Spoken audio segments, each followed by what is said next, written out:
My brother got me kicked out of the house so he could use my room as a game room, and now, years later, after discovering that I bought my own house, my parents are demanding that I give it to him.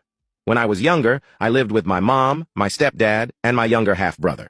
My brother was always their favorite because my mom hated seeing me as I reminded her of my dad, whom she had cheated on, and for some reason, she blamed me for it.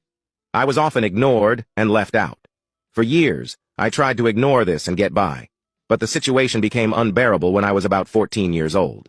My brother was spoiled and always got what he wanted. He was really into video games, and over time, he started complaining that the house didn't have enough space for him to have his own game room, something he had seen somewhere and now wanted.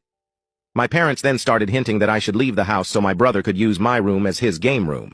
At first, I thought they were joking since they often told me to leave the house and that my presence there was useless, but then I realized they were serious.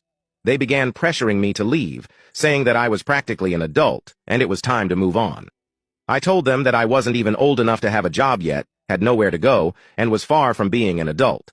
But as time passed, they decided it was time for me to go, and one day I came home from school to find all my belongings thrown on the sidewalk. It was incredibly tough. I had to go from shelter to shelter until an angel appeared and adopted me. She was a police officer who lived near the shelter where I stayed the most, and we got to know each other. A few months later, she took me to live with her and eventually adopted me. Honestly, if it weren't for her, I don't know how I would have managed to move forward. Years went by and I did my best to move on.